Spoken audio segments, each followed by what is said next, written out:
Hello दोस्तों, स्वागत है आप सबका भारत अध्ययन पॉइंट चैनल पर। दोस्तों, आज की इस वीडियो में हम एक बार फिर से करेंगे मौर्य साम्राज्य के कुछ और बेहतरीन क्वेश्चन। दोस्तों, ये सभी क्वेश्चन यदि आप कोई भी शिक्षक भर्ती परीक्षा देते हैं या फिर एसएससी, यूपीएससी या फिर कोई भी गवर्नमेंट एग्जाम की तैयारी करते हो तो वहां पर आपके लिए बहुत बहुत हेल्पफुल साबित होंगे। तो चलिए शुरू करते हैं आज का अपना फर्स्ट क्वेश्चन। तो फर्स्ट क्वेश्चन है, मौर्य काल की वास्तुकला के संदर्भ में निम्नलिखित कथनों में से कौन सा असत्य है। तो दिए गए कथनों में से असत्य कथन बताना है, कौन सा असत्य है। तो चलिए देखते हैं। कथन एक है, बड़े पैमाने पर पत्थर की इमारत बनाने का कार्य आरंभ हुआ। तो मौर्य काल में बड़े पैमाने पर पत्थर की इमारत बनाने का कार्य आरंभ हुआ, ये बिल्कुल सही कथन है। कथन दो है, पत्थर के स्तंभ राजस्थान में तैयार किए जाते थे। तो ये कथन जो है गलत हो जाएगा। राजस्थान में पत्थर के स्तंभ तैयार नहीं किए जाते थे, बल्कि वाराणसी के पास चुनार में तैयार किए जाते थे। नेक्स्ट है, मौर्य शिल्पियों ने बौद्ध भिक्षुओं के निवास के लिए चट्टानों को काट कर गुफाएं बनाई, ये भी बिल्कुल सही है। नेक्स्ट कथन है, इस काल में पांडुरंग वाले बलुआ पत्थर के एक ही टुकड़े से बना स्तंभ उन्नत तकनीकी का ज्ञान का उदाहरण है। तो ये भी बिल्कुल सही है। चलिए क्वेश्चन को और अच्छे से समझने के लिए हम इसकी थोड़ी सी डिटेल व्याख्या देखते हैं। तो इसकी व्याख्या है, पत्थर के स्तंभ वाराणसी के पास चुनार में तैयार किए जाते थे और यहीं से उत्तरी और दक्षिणी भारत में पहुंचाए जाते थे। अतः कथन बी जो है वो असत्य है। नेक्स्ट है, इस काल में पत्थर की इमारत बनाने का काम भारी पैमाने पर शुरू हुआ। नेक्स्ट कथन है, मौर्य शिल्पियों ने बौद्ध भिक्षुओं के निवास के लिए चट्टानों को काट कर गुफाएं बनाने की परंपरा भी शुरू की। इसका सबसे पुराना उदाहरण बरार की गुफाएं हैं। तो मौर्य काल के जो शिल्पी थे, जो कारीगर थे, उन्होंने बौद्ध भिक्षुओं के लिए चट्टानों को काट कर गुफाएं बनाने की परंपरा जो है ना शुरू की थी। और इसका सबसे पुराना जो उदाहरण है वो है बरार की गुफाएं। नेक्स्ट क्वेश्चन है, गंगा के मैदान में नई भौतिक संस्कृति के विकास के संदर्भ में निम्नलिखित में से कौन सा कथन सही है। तो सिंपल शब्दों में यहाँ पर पूछा गया है कि गंगा के मैदान में नई भौतिक संस्कृति के विकास के लिए कौन कौन से कारक जो थे वो उत्तरदायी थे। तो चलिए देखते हैं। नंबर एक है लोहे का प्रचुर प्रयोग। नंबर दो है आहत मुद्राओं की उपलब्धता। नंबर तीन है लेखन कला का प्रयोग। तो नीचे दिए गए कूट का प्रयोग कर सही उत्तर चुनिए। तो दोस्तों, इसका सही उत्तर हो जाएगा ऑप्शन नंबर डी। चलिए इसकी डिटेल व्याख्या देखते हैं। गंगा के मैदान की इस नई भौतिक संस्कृति के आधार थे लोहे का प्रचुर प्रयोग, आहत मुद्राओं की बहुतायत, लेखन कला का प्रयोग, उत्तरी काला पॉलिशदार मर्दभांड नाम से प्रसिद्ध मिट्टी के बर्तनों की भरमार, पक्की ईंटों और छल्लेदार कुओं का प्रचलन और सबसे ऊपर पूर्वोत्तर भारत में नगरों का उदय। तो इस तरह से विकल्प डी जो है हमारा सही आंसर हो जाएगा। तो ये सभी जो कारण हैं वो गंगा के मैदान में नई भौतिक संस्कृति के विकास के लिए उत्तरदायी कारक थे। नेक्स्ट क्वेश्चन है, निम्नलिखित में से कौन सा अंतिम मौर्य सम्राट था। ऑप्शन एक है कुणाल, ऑप्शन नंबर बी है वृहद्रथ, ऑप्शन नंबर सी है ज्वालोक, ऑप्शन नंबर डी है उदयन। तो दोस्तों, इसका सही आंसर हो जाएगा ऑप्शन नंबर बी। वृहद्रथ जो था मौर्य साम्राज्य का अंतिम शासक था। अंतिम मौर्य शासक वृहद्रथ था। वृहद्रथ की हत्या पुष्यमित्र शुंग के द्वारा की गई और शुंग वंश की नींव रखी गई। इस तरह से विकल्प बी जो है सही आंसर हो जाएगा। नेक्स्ट क्वेश्चन है, मौर्य साम्राज्य के पतन के कारणों के संदर्भ में निम्नलिखित कथनों पर विचार कीजिए। कथन एक है, अशोक की धार्मिक नीति और यज्ञ विरोधी रख रखाव से ब्राह्मणों में प्रतिक्रिया हुई। कथन दो है, मौर्य शासन में वित्तीय संकट उत्पन्न हो गया। कथन तीन है, प्रांतों में दमनकारी शासन था। तो उपयुक्त कथनों में से कौन सा सही है। इसका सही आंसर हो जाएगा ऑप्शन नंबर डी। उपयुक्त तीनों कथन ही सही हैं। चलिए व्याख्या देखते हैं इसकी। अशोक की धार्मिक नीति ब्राह्मणों के विरुद्ध थी।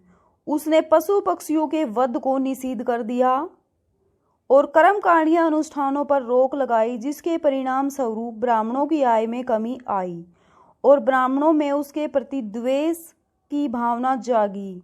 मौर्य साम्राज्य के खंडरों पर खड़े हुए नए राज्यों के शासक ब्राह्मण हुए। अतः कथन एक जो है सही है। सेना और प्रशासनिक अधिकारियों पर होने वाले भारी खर्च के बोझ से मौर्य साम्राज्य के सामने वित्तीय संकट उत्पन्न हो गया था। अशोक ने बौद्ध भिक्षुओं को इतना दान दिया कि राजकोष खाली हो गया।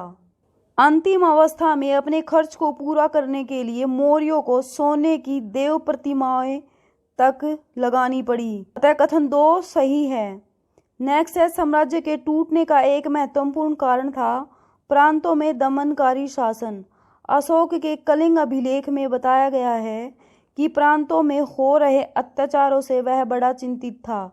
अतः कथन तीन जो है वो भी सही है। नेक्स्ट क्वेश्चन है, मौर्य काल के संदर्भ में निम्नलिखित में से कौन सा कथन सही नहीं है? तो चलिए देखते हैं। कथन एक है, उज्जैन और तक्षशिला के अधिकारियों का स्थानांतरण होता था। तो ये तो बिल्कुल सही है। कथन दो है, इस काल में आहत रजत मुद्राओं का प्रचलन नहीं हुआ था। तो ये जो कथन है वो गलत हो जाएगा। आहत रजत मुद्राओं का प्रचलन मौर्य काल में हो चुका था। नेक्स्ट कथन है, पूर्वोत्तर भारत में सर्वप्रथम पकाई हुई ईंटों का प्रयोग हुआ। ये भी बिल्कुल सही है। नेक्स्ट कथन है, सातवाहनों ने मौर्य शासन प्रणाली का अनुकरण किया। तो ये भी बिल्कुल सही है। चलिए क्वेश्चन को समझने के लिए थोड़ी सी इसके बारे में डिटेल व्याख्या देखते हैं। व्याख्या है, मौर्य शासन में मयूर, पर्वत और अर्धचंद्र की छाप वाले आहत रजत मुद्राएं मान्य थी। ये मुद्राएं कर की वसूली और अधिकारियों के वेतन भुगतान में सुविधाप्रद हुई होंगी और अपनी शुद्ध समरूपता के कारण व्यापक क्षेत्र में बाजार की लेन देन में सुविधा के साथ चलती थी। अतः विकल्प बी जो है वो सही नहीं है। नेक्स्ट है, प्रांतों में हो रहे अत्याचारों को दूर करने के लिए अशोक ने तोसली, उज्जैन और तक्षशिला के अधिकारियों के स्थानांतरण की परिपाटी चलाई थी। अतः कथन ए जो है सही है। नेक्स्ट कथन है, मौर्य काल में ही पूर्वोत्तर भारत में सर्वप्रथम पकाई हुई ईंटों का प्रयोग हुआ। मकान ईंटों के भी बनते थे और लकड़ी के भी। अतः कथन सी जो है वो भी सही है। नेक्स्ट है, प्रायद्वीपीय भारत में राज्य स्थापित करने की प्रेरणा न केवल चेदियों और सातवाहनों को बल्कि चेरों, चोल और पांड्याज को भी मौर्य साम्राज्य से ही मिली थी। अतः कथन डी जो है वो भी बिल्कुल सही है।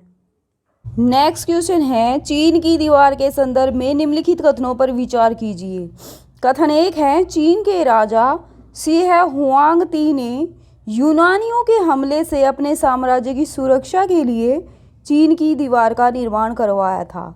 तो दोस्तों ये जो है हमारा गलत हो जाएगा, क्योंकि चीन के शासक ने यूनानियों के हमले से सुरक्षा के लिए नहीं बल्कि शकों के हमले से चीन की सुरक्षा के लिए इस दीवार का निर्माण करवाया था। नेक्स्ट है, यूनानियों ने उत्तर अफगानिस्तान में बैक्ट्रिया नामक राज्य की स्थापना किया। तो ये बिल्कुल सही है। इस तरह से हमारा ऑप्शन जो है बी राइट हो जाएगा, केवल 2। तो चलिए इसकी व्याख्या देखते हैं। चीन की दीवार का निर्माण राजा शी हुआंगती ने लगभग 220 ईसा पूर्व में सिथियन शकों के हमलों से अपने साम्राज्य की सुरक्षा के लिए करवाया। अतः कथन एक जो है वो सही नहीं है। नेक्स्ट कथन है, यूनानियों ने उत्तर अफगानिस्तान में बैक्ट्रिया नामक राज्य स्थापित किया। तो इस तरह से कथन 2 जो है वो सही है। चलिए अगला क्वेश्चन देखते हैं। नेक्स्ट क्वेश्चन है, मौर्य साम्राज्य के संदर्भ में निम्नलिखित कथनों पर विचार कीजिए। कथन एक है, इसकी स्थापना 321 ईसा पूर्व में चंद्रगुप्त मौर्य ने की थी। तो ये सही कथन है। कथन 2 है मौर्य शासकों का उल्लेख जैन, बौद्ध और पौराणिक ग्रंथों तथा संस्कृत वाङ्मय में मिलता है, तो ये भी बिल्कुल सही है।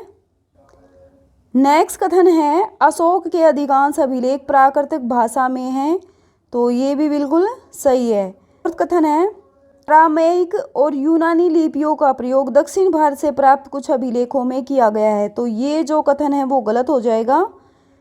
चलिए इसकी डिटेल व्याख्या देखते हैं।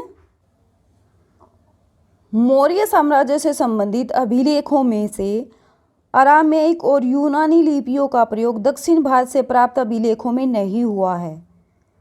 पश्चिमोत्तर से प्राप्त शाहबाजगढ़ी तथा मानसेहरा अभिलेख खरोष्टी लिपि में भी हैं, जबकि अफगानिस्तान से प्राप्त अभिलेख अरामैक तथा यूनानी दोनों में हैं। अतः कथन डी जो है वो गलत है। तो इस तरह से दोस्तों डी जो है हमारा आंसर गलत हो जाएगा। चलिए अगला क्वेश्चन देखते हैं। फिरोज शाह तुगलक द्वारा अशोक के निम्नलिखित स्तंभ में से किसको उसके मूल स्थान से हटाकर दिल्ली मंगवाया गया था? ऑप्शन 1 है मेरठ स्तंभ अभिलेख, ऑप्शन बी है टोरा स्तंभ अभिलेख, ऑप्शन सी है वैराट अभिलेख, ऑप्शन डी है ए और बी दोनों। तो इसका सही आंसर हो जाएगा ऑप्शन नंबर डी, ए और बी दोनों। 14वीं सदी में फिरोज शाह तुगलक ने अशोक के 2 स्तंभ लेखों में से एक मेरठ से और दूसरा हरियाणा के टोपरा नामक स्थान से दिल्ली मंगवाया था। तो ये 2 स्तंभ अभिलेख हैं जिनको फिरोज शाह तुगलक ने दिल्ली में मंगवाया था। एक है मेरठ से और दूसरा है हरियाणा के टोपरा से। इन दोनों को फिरोज शाह तुगलक ने कहाँ स्थापित करवा दिया? तो ये करवा दिया दिल्ली में। नेक्स्ट क्वेश्चन है निम्नलिखित में से किस अभिलेख में अशोक के नाम का उल्लेख किया गया है? तो पूछा गया है कि इनमें से किस अभिलेख में सर्वप्रथम अशोक का नाम अशोक उल्लेख किया गया है? ऑप्शन 1 है भाब्रू अभिलेख, ऑप्शन बी है प्रथम लघु शिलालेख, ऑप्शन सी है 13वां शिलालेख, ऑप्शन नंबर डी है पहला वृहत शिलालेख। तो इसका सही आंसर हो जाएगा ऑप्शन नंबर बी, प्रथम लघु शिलालेख। चलिए व्याख्या देखते हैं इसकी। अशोक के नाम का उल्लेख केवल प्रथम लघु शिलालेख की प्रतियों में किया गया है, जो कि कर्नाटक के 3 स्थानों मास्की। तो सबसे पहले अशोक का नाम अशोक कौन से लघु शिलालेख में मिला है? वो मिला है मास्की में। उसके बाद नेतुर और फिर है उदयगोलम तथा मध्य प्रदेश के गुजरा से मिला है। तो सबसे पहले अशोक का नाम अशोक पूछा जाए कि कौन से अभिलेख में मिलता है, तो आंसर हो जाएगा मास्की लघु शिलालेख। नेक्स्ट क्वेश्चन है निम्नलिखित में से किस राजादेश से बौद्ध धर्म के साथ अशोक के संबंध प्रकट होते हैं? ऑप्शन 1 है प्रधान शिलालेख राज्यादेश 13, ऑप्शन बी है शिलालेख राज्यादेश 6, ऑप्शन नंबर सी है लघु शिलालेख राज्यादेश प्रथम।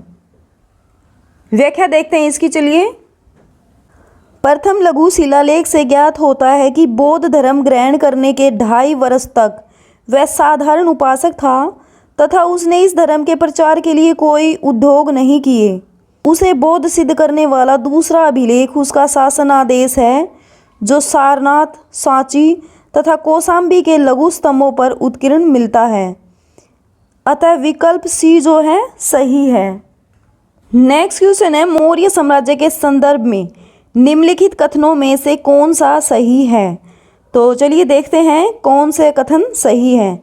कथन 1 है किसान अपनी उपज का 10वां हिस्सा कर के रूप में देते थे, तो ये बिल्कुल गलत हो जाएगा। किसान चौथे से छठा हिस्सा कर के रूप में देते थे। कथन 2 है इस काल में किसानों से सिंचाई कर लिया जाता था, तो ये बिल्कुल सही है। कथन 3 है मौर्यों का शासन पूर्वोत्तर भारत को छोड़कर तमिलनाडु सहित सारे भारतीय उपमहाद्वीप में फैला हुआ था, तो ये भी गलत हो जाएगा। तो ऑप्शन 3 भी गलत हो जाएगा, क्योंकि मौर्यों का जो साम्राज्य था वो पूर्वोत्तर भारत का कुछ हिस्सा छोड़कर और तमिलनाडु का कुछ हिस्सा छोड़कर पूरे भारतीय महाद्वीप में फैला हुआ था। तो चलिए इसकी डिटेल व्याख्या देखते हैं। किसान अपनी उपज का चौथे हिस्से से लेकर छठे हिस्से तक कर के रूप में देते थे, अतः कथन 1 जो है वो सही नहीं है। कथन 2 है जिन किसानों को सिंचाई सुविधा दी गई थी उनसे सिंचाई कर लिया जाता था, अतः जो कथन 2 है वो सही है। कथन 3 है मौर्यों का शासन भारत में केवल तमिलनाडु तथा पूर्वोत्तर भारत के भाग को छोड़कर समस्त भारतीय उपमहाद्वीप में फैला हुआ था। अतः कथन 3 भी सही नहीं है।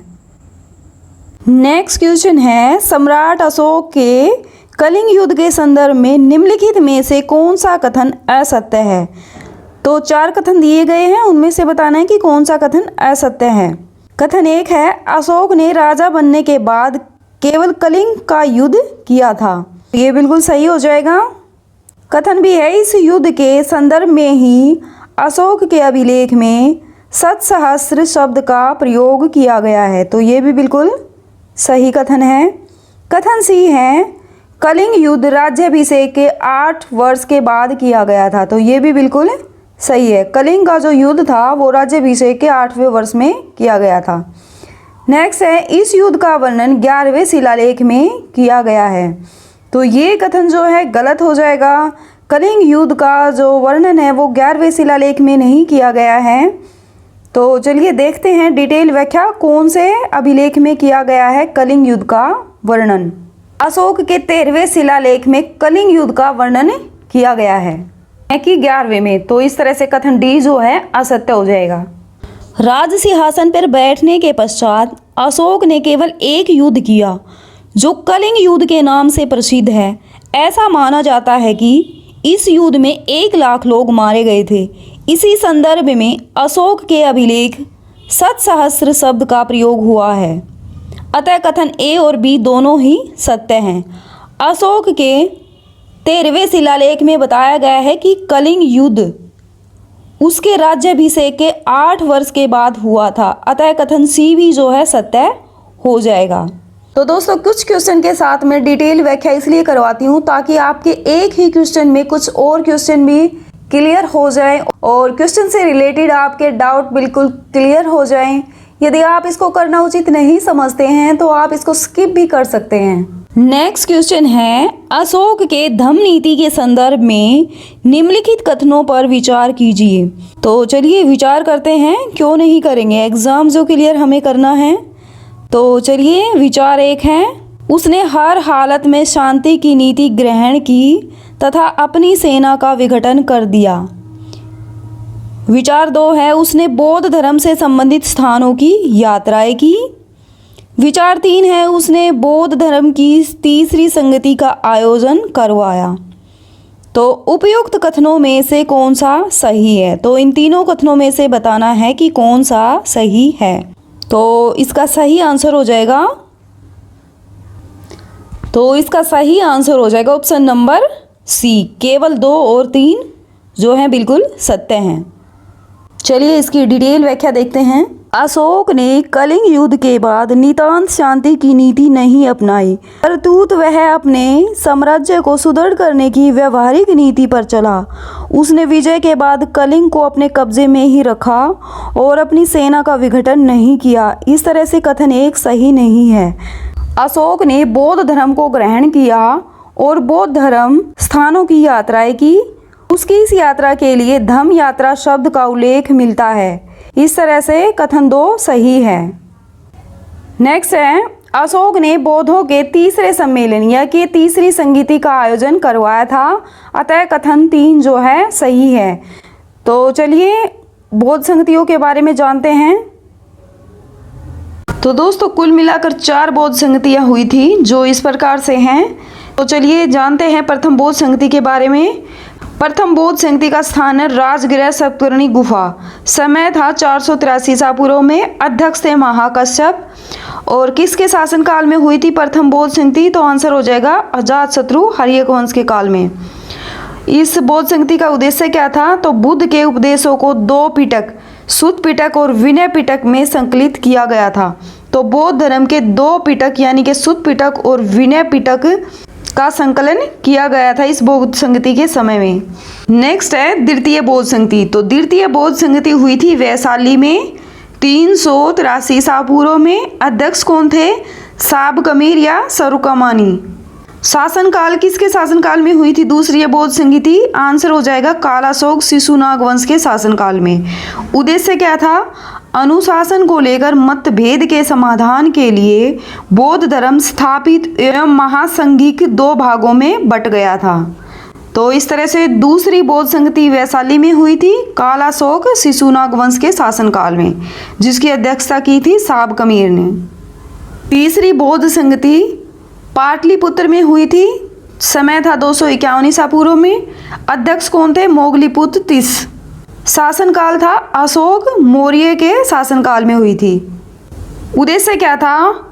संघ भेद के विरुद्ध कठोर नियमों का प्रतिपादन करके बौद्ध धर्म को स्थायित्व प्रदान करने का प्रयत्न किया गया। धर्म ग्रंथों का अंतिम रूप से संपादन किया गया तथा तीसरा पिटक अभिधाम पिटक को जोड़ा गया। तो दो पिटकों का संकलन पहले से ही प्रथम बौद्ध संगति में हो चुका था और तीसरा पिटक यानी कि अभिधाम पिटक तृतीय बौद्ध संगति में बौद्ध ग्रंथों में जोड़ा गया था। और तीसरी बौद्ध संगति किसके शासनकाल में हुई थी? तो आंसर हो जाएगा अशोक मौर्य। अध्यक्षता किसने की थी? मोगलीपुत्र तीस ने। स्थान था पाटलिपुत्र और समय था 251 ईसा पूर्व में। नेक्स्ट है चतुर्थ बौद्ध संगति। कहाँ हुई थी? ये कश्मीर के कुंडलवन में हुई थी। समय था प्रथम शताब्दी। अध्यक्ष थे इसके वसुमित्र और उपाध्यक्ष थे अशोक घोष। शासनकाल कनिष्क कुषाण वंश के काल में। उद्देश्य क्या था? बौद्ध धर्म दो संप्रदायों हीनयान और महायान में विभाजन हो गया था। तो इस बौद्ध धर्म के समय में बौद्ध धर्म का दो संप्रदाय में हीनयान और महायान में विभाजन हो गया था। तो दोस्तों ये थी हमारी चार बौद्ध संगतियाँ। हर यहाँ से भी बार बार एग्जाम में क्वेश्चन पूछे जाते हैं। तो दोस्तों आई होप आप इन चारों बौद्ध संगतियों के बारे में बहुत कुछ जान चुके होंगे। तो चलिए अगला क्वेश्चन देखते हैं। है अशोक द्वारा नियुक्त अधिकारियों के संदर्भ में निम्नलिखित कथनों पर विचार कीजिए। कथन एक है धम्म महामात्र को अधिकारियों को पुरस्कार और दंड देने का अधिकार सौंपा गया था।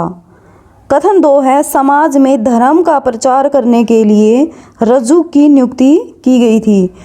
तो ये दोनों ही कथन जो है गलत हो जाएंगे। कथन दो गलत क्यों है?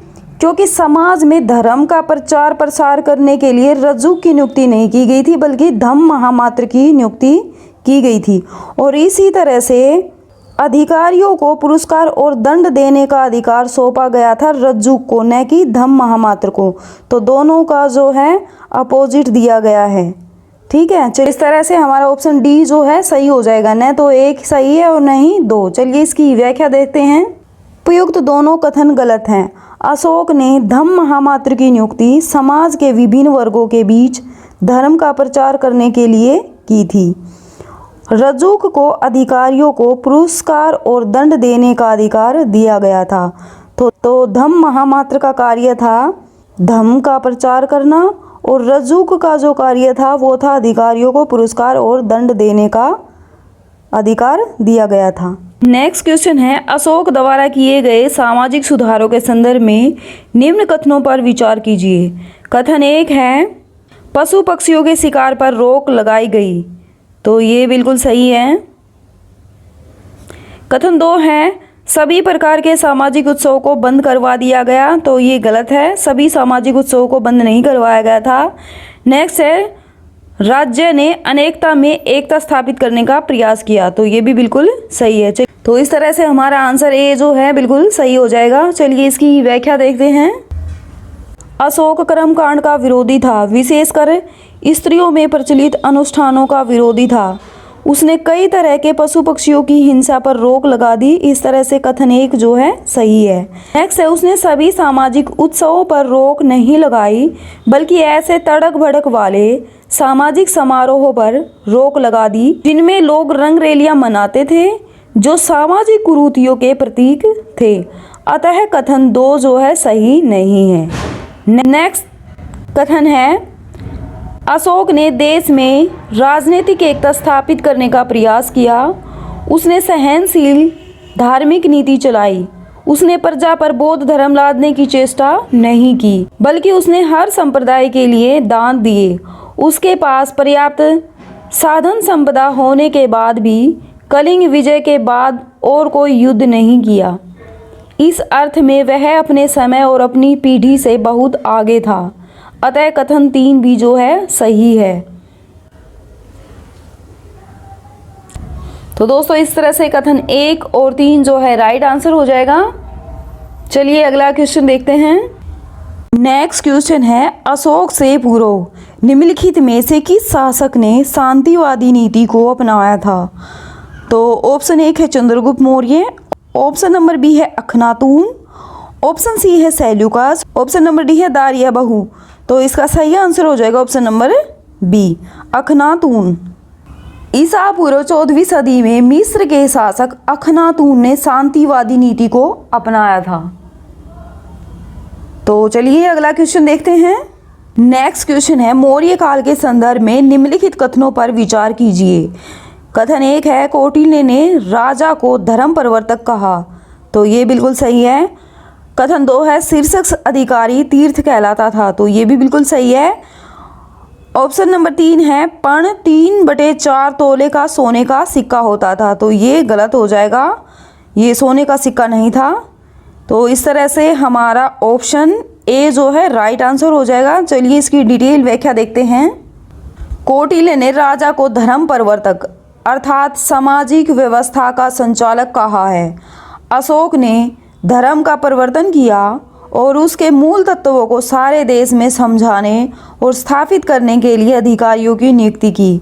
अतः कथन 1 जो है सही है। नेक्स्ट है, मौर्य शासन काल में शीर्षक अधिकारी तीर्थ कहलाते थे। अतः कथन 2 सही है। नेक्स्ट है, पर्ण 3/4 तोले के बराबर चांदी का सिक्का होता था। यह मुद्रा का एक प्रकार था। अतः कथन 3 सही नहीं है। तो इस तरह से पर्ण जो था 3/4 तोले के बराबर चांदी का सिक्का था, न कि सोने का। तो इस तरह से 3 जो है सही नहीं है। चलिए अगला क्वेश्चन देखते हैं। नेक्स्ट क्वेश्चन है, मौर्य काल में अधिकारी वर्ग के संदर्भ में निम्नलिखित कथनों पर विचार कीजिए। ऑप्शन 1 है, समाहर्ता राजकीय कोषागार का संरक्षक होता था। तो ये गलत हो जाएगा। ऑप्शन नंबर 2, सन्निधाता कर निर्धारण का सर्वोच्च अधिकारी होता था। तो ये भी गलत हो जाएगा। तो इस तरह से हमारा ऑप्शन डी जो है राइट आंसर हो जाएगा, न तो 1 और न ही 2। चलिए इसकी व्याख्या देखते हैं। समाहर्ता कर निर्धारण का सर्वोच्च अधिकारी था। अतः कथन 1 जो है गलत है। तो दोस्तों समाहर्ता जो था कर निर्धारण करने वाला सर्वोच्च अधिकारी था। उसका जो कार्य था राजकीय करों का संग्रह करना, आय व्यय का ब्यौरा रखना और वार्षिक बजट तैयार करना भी इसी के कार्य थे। नेक्स्ट है सन्निधाता। तो सन्निधाता जो था वो राजकीय कोषागार और भंडार घर का संरक्षक होता था। उल्लेखनीय है कि राज्य में समाहर्ता के कर निर्धारण के चलते लाभ हानि होती थी, इसलिए उसे अधिक महत्व दिया जाता था। अतः कथन 2 जो है वो भी गलत है। नेक्स्ट क्वेश्चन है, मौर्य काल में कृषकों के संदर्भ में निम्नलिखित कथनों में से कौन सा सही है? तो कथन 1 है, राज्य जमीन को मापने का कार्य करता था। तो ये बिल्कुल सही है। कथन 2 है, दास उत्पादन कार्यों में लगे हुए थे। तो ये भी बिल्कुल सही है। कथन 3 है, राज्य कृषकों के लिए सिंचाई और जल वितरण की व्यवस्था करता था। ये भी बिल्कुल सही है। कथन 4 है, इस समय पहली बार सुगठित कर निर्धारण प्रणाली का विकास किया गया था। तो ये भी बिल्कुल सही है। तो दोस्तों इस तरह से आंसर हो जाएगा ऑप्शन नंबर डी, चारों कथन सही हो जाएंगे। चलिए इसकी व्याख्या देखते हैं। मौर्य काल में अधिकारी जमीन को मापता और उन नहरों का निरीक्षण करता था जिनसे होकर पानी छोटी नहरों में पहुंचता था। कौटिल्य के अर्थशास्त्र में कृषि कार्यों में दासों के लगाए जाने की व्यवस्था का वर्णन हमें मिलता है, जो महत्वपूर्ण सामाजिक विकास का प्रयाचक था। राज्य कृषकों की भलाई के लिए सिंचाई और जल वितरण की व्यवस्था करता था। तो ये भी बिल्कुल सही है। नेक्स्ट है, इस काल में कर निर्धारण की सुगठित प्रणाली का विकास किया गया था। तो दोस्तों इस तरह से हमारे सभी कथन जो है सही हो जाएंगे। चलिए अगला क्वेश्चन देखते हैं। नेक्स्ट क्वेश्चन है, मौर्य काल की वास्तुकला के संदर्भ में निम्नलिखित कथनों में से कौन सा असत्य है? तो यहाँ पर पूछा गया है कि नीचे दिए गए कथनों में से कौन सा असत्य है। कथन 1 है, बड़े पैमाने पर पत्थर की इमारत बनाने का कार्य आरंभ हुआ। तो ये बिल्कुल सही है। ऑप्शन बी है पत्थर के स्तंभ राजस्थान में तैयार किए जाते थे, तो ये गलत हो जाएगा। मौर्य शिल्पियों ने बौद्ध भिक्षुओं के निवास के लिए चट्टानों को काटकर गुफाएं बनाई, ये भी बिल्कुल सही है। इस काल में पांडुरंग वाले बलुआ पत्थर के एक ही टुकड़े से बना स्तंभ उन्नत तकनीकी ज्ञान का उदाहरण है, तो ये भी बिल्कुल सही है। चलिए इसकी डिटेल व्याख्या देखते हैं। पत्थर के स्तंभ वाराणसी के पास चुनार में तैयार किए जाते थे और यहीं से उत्तरी और दक्षिणी भारत में पहुंचाए जाते थे, अतः कथन बी जो है वो असत्य है। चलिए अगला देखते हैं। इस काल में पत्थर की इमारत बनाने का काम भारी पैमाने पर शुरू हुआ। तो दोस्तों इस तरह से हमारे ऑप्शन बी को छोड़कर बाकी सभी जो कथन हैं बिल्कुल सत्य हैं। चलिए अगला क्वेश्चन देखते हैं।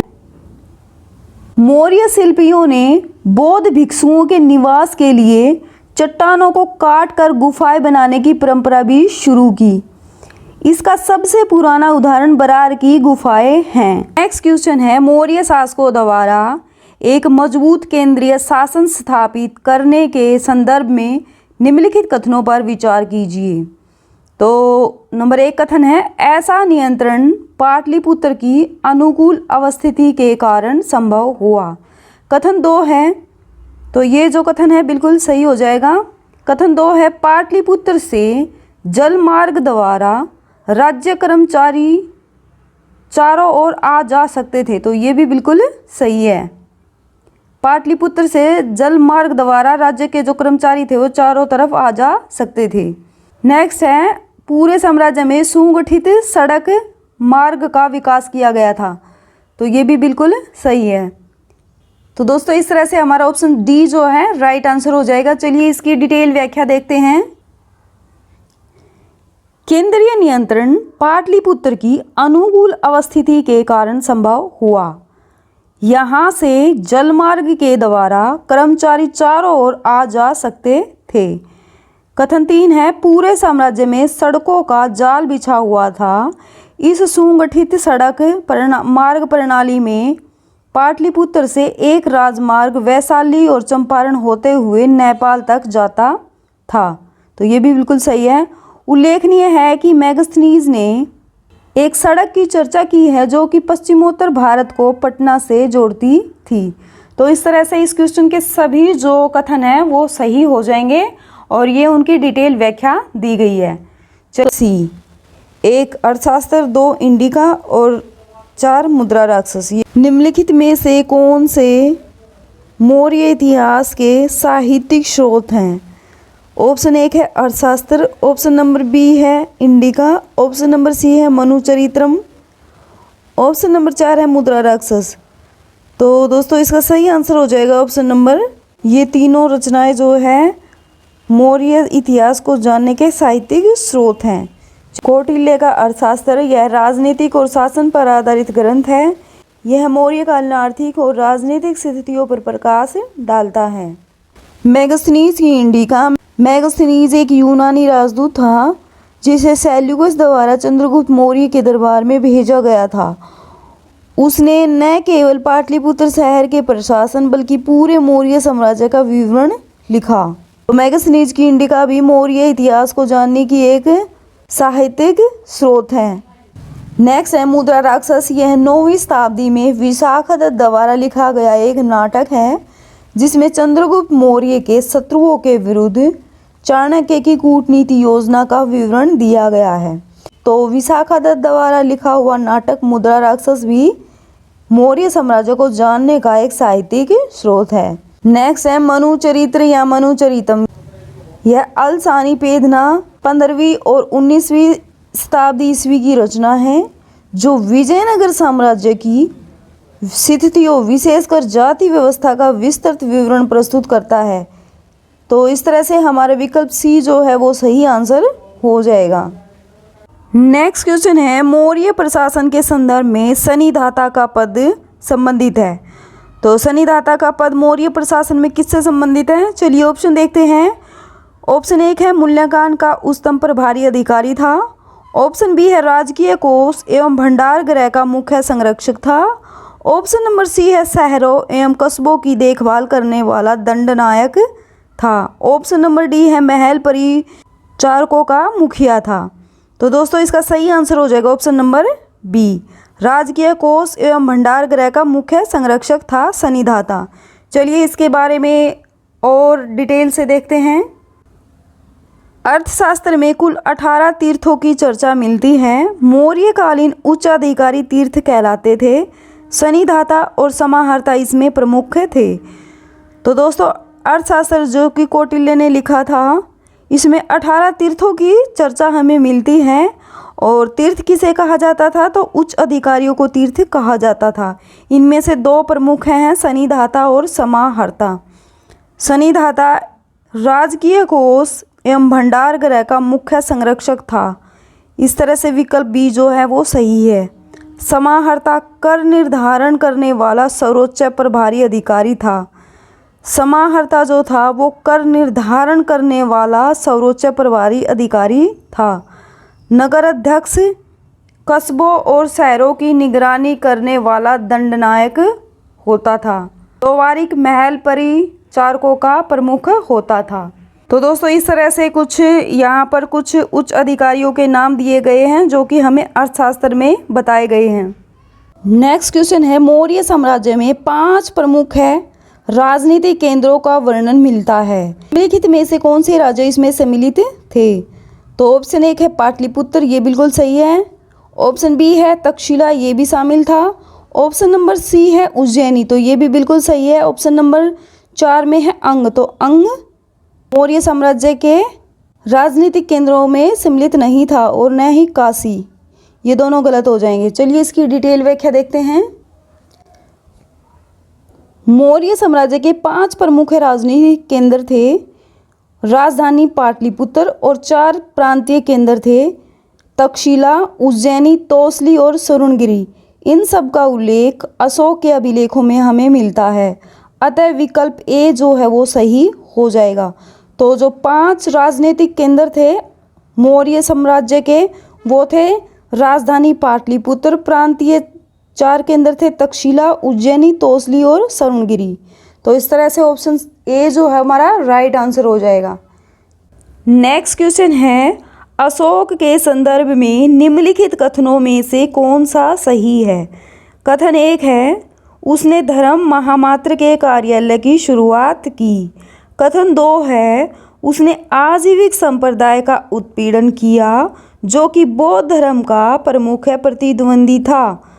कथन 3 है उसके शासनकाल में पाटलिपुत्र में तृतीय बौद्ध संगति का आयोजन हुआ।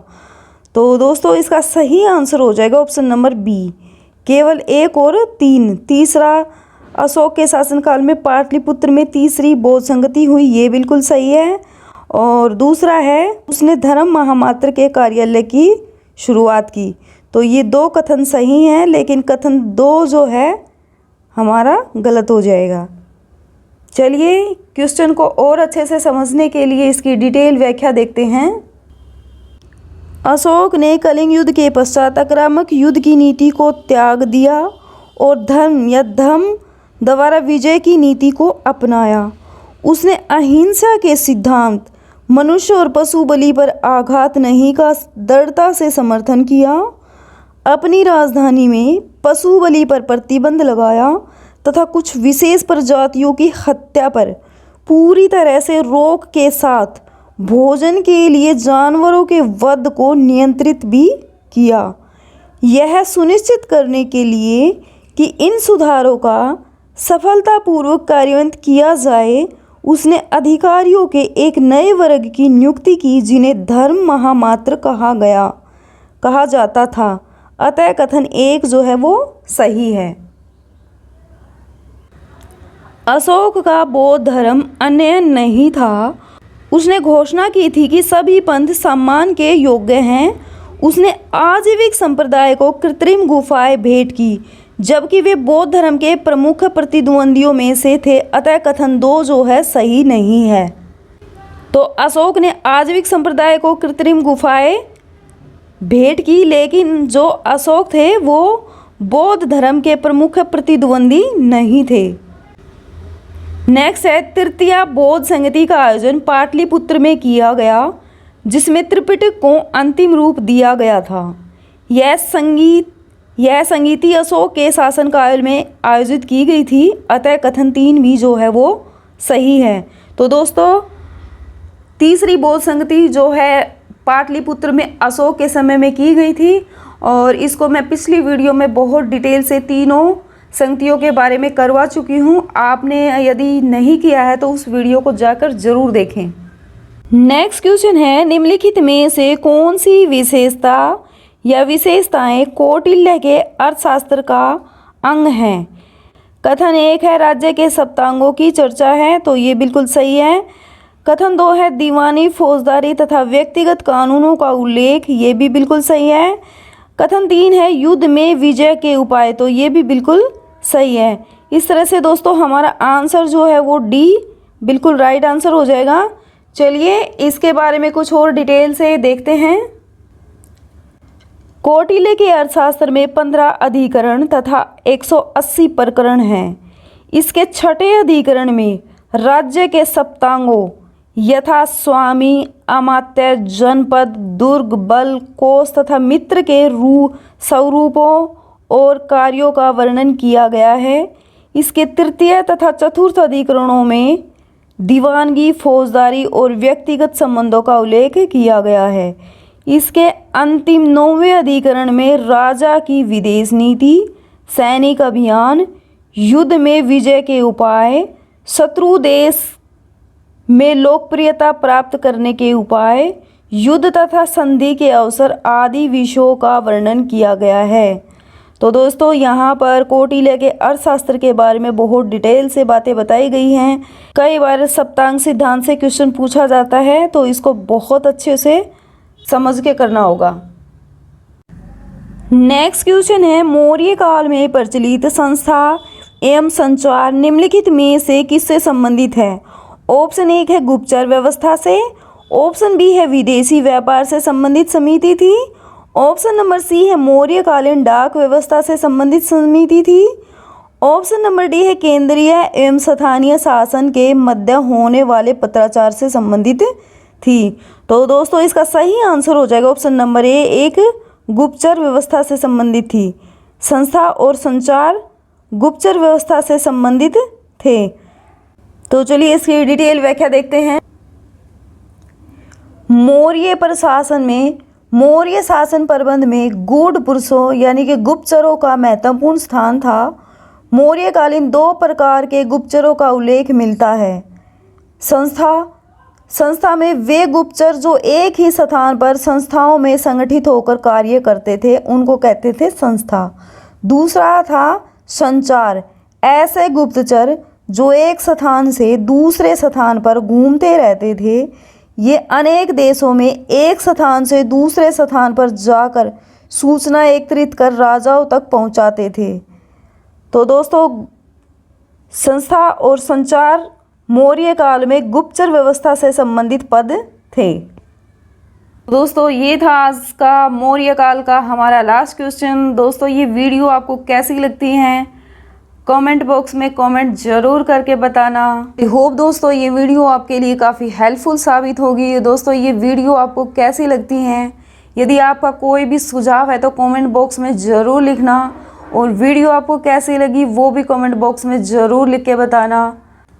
मुझे इस पथ पर सपोर्ट करने के लिए चैनल को सब्सक्राइब जरूर करना। आपके सब्सक्राइब करने से मुझे मिलता है बहुत सारा इस पथ पर कार्य करने के लिए मोटिवेशन। तो दोस्तों मुझे सपोर्ट करने के लिए चैनल को सब्सक्राइब जरूर करना। मैं मिलती हूँ अगली वीडियो में, तब तक के लिए जय हिंद जय भारत।